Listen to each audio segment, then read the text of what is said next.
La gastronomie de nos outre-mer est à Saint-Ouen. Tropic Marché réunit les produits locaux et spécialités des Antilles, Guyane et Réunion. Les boissons, l'épicerie, les fruits et légumes, les poissons, les recettes du traiteur et même la boucherie. Tout est là pour vous régaler avec les goûteuses saveurs de notre pays. Et les prix sont sages avec de nombreuses promos et notre équipe est à votre service et vous conseille. On vous attend! Martinique Actualité. C'est demain, samedi, que va avoir lieu l'élection de Miss World. La Miss Martinique, Axel René, va y participer. Cela en soi est déjà un grand succès.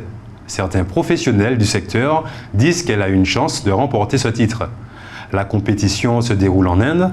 Ça aura fait à cette jeune femme beaucoup de voyages depuis la Martinique. Désormais, tous les établissements de restauration commerciale et collective devront indiquer l'origine des viandes bovines, porcines, ovines et des volailles utilisées dans les préparations de viande et de produits à base de viande. C'est à l'INSPE, route du Phare, que s'est tenu ce mercredi 6 mars le séminaire des ATSEM, agents territoriaux spécialisés des écoles maternelles. Un événement organisé en partenariat avec le CNFPT, Centre national de la fonction publique territoriale, l'éducation nationale et Canopé. Ce séminaire, intitulé ATSEM, un métier au cœur de la maternelle, avait pour objectif principal de reconnaître et de valoriser le métier d'ATSEM en mettant l'accent sur l'importance de ce personnel dans le développement pédagogique et le bien-être des enfants en maternelle. 150 ATSEM ont pu participer à une plénière le matin avec l'intervention de divers professionnels. Parmi eux, M. Cruzol, conseiller de formation au CNFPT, et M. Jolet, directeur de la Caisse des écoles du Saint-Esprit, qui a présenté la nouvelle charte d'engagement des ATSEM. Mesdames Absalon et Lochertus, ainsi que M. Milin, ont souligné le rôle complémentaire des ATSEM et des enseignants dans l'inclusion scolaire. Madame Persia, neuropsychologue, a mis en lumière la nécessité de créer des environnements d'accueil sécurisants et de mettre en place des stratégies pédagogiques adaptées afin de favoriser le développement neurologique des enfants de 2 à 6 ans. À cette occasion, le Kamishibai, un outil pédagogique langagier interactif, a été présenté par Canopé et Madame Blirando, enseignante, a témoigné des bienfaits qu'il peut apporter. Enfin, Monsieur Abdet Semed, formateur du CNFPT, a abordé l'importance de l'ergonomie au travail pour prévenir l'usure professionnelle. L'après-midi, les ATSEM ont participé à des ateliers visant à enrichir leurs compétences grâce à l'utilisation du Kamishibai et à la pratique de la biodanza. Monsieur Adrien Baya a ainsi montré comment les potentiels humains peuvent être développés à travers la danse. Un atelier était également consacré à l'importance de l'ergonomie dans le quotidien des ATSEM et à l'application des neurosciences dans l'éducation. Nous sommes aujourd'hui, le vendredi 8 mars, déclaré Journée internationale des droits des femmes en 1977 par les Nations Unies. Depuis, dans certains pays, aux USA par exemple, face aux avancées des droits des femmes, des mouvements conservateurs ont mis en place une stratégie qualifiée de backslash ou retour de bâton pour les remettre en cause. Par ailleurs, la situation des femmes s'est fortement dégradée dans d'autres États comme l'Afghanistan ou l'Iran. Après l'inscription le 4 mars dernier du droit à recourir à l'IVG dans la Constitution française, Emmanuel Macron souhaite l'inscription de cette liberté dans la Charte des droits fondamentaux de l'Union européenne.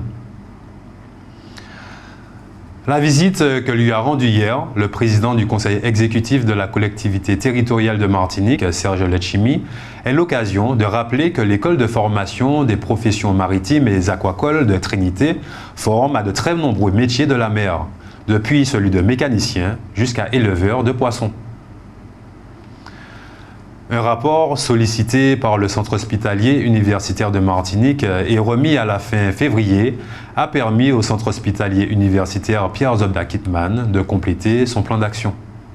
Organisation médico-soignante, ajustement de l'environnement, rédaction de protocoles, organisation d'une unité simplifiant la prise en charge hospitalière post-SO, activation d'une commission des sorties complexes, etc. Cependant, la direction de l'hôpital concède que la situation demeure à ce jour non satisfaisante au regard des événements indésirables signalés par les professionnels et courriers de réclamation des patients.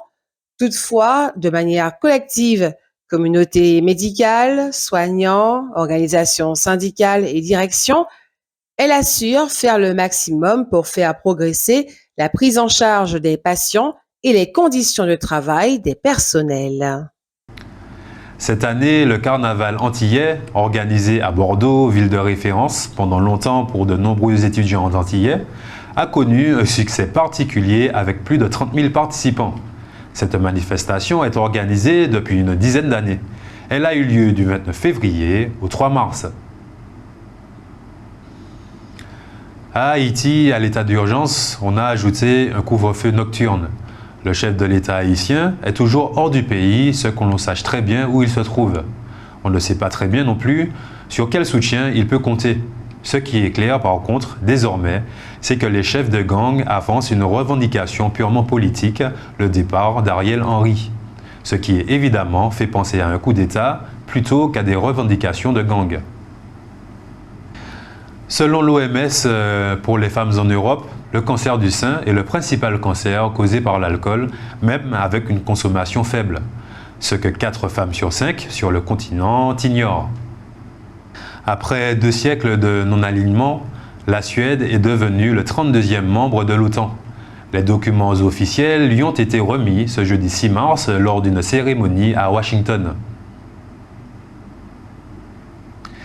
Serge Letchimy a publié une lettre de soutien au peuple haïtien. Il y est écrit notamment « Ils ne sont pas seuls ». La Martinique leur offre son soutien empreint de compassion et de fraternité. Nous partageons bien plus qu'une proximité géographique, nous sommes liés par des histoires et des cœurs entrelacés. En cette période critique, l'appel à une aide internationale urgente pour Haïti devient encore plus pressant. Les autorités internationales doivent agir sans délai pour fournir le soutien essentiel nécessaire à la restauration de la sécurité et apporter une réponse aux immenses besoins humanitaires.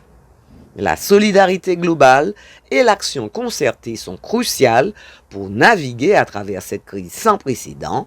Fin de citation, et c'est donc signé Serge Letchimy.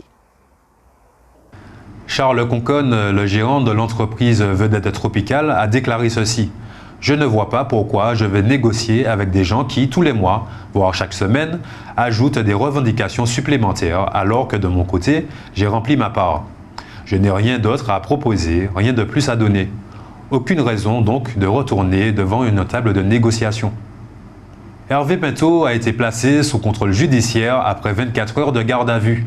Il a été accueilli par une 50aine de personnes hier dans la soirée lorsqu'il est sorti du palais de justice.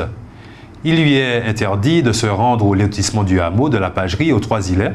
Rappelons que cet homme, depuis plus de 20 ans, affirme, preuve à l'appui, qu'il est le propriétaire d'un terrain de 16 hectares sur lequel 2 lotissements ont été, selon lui, illégalement construits.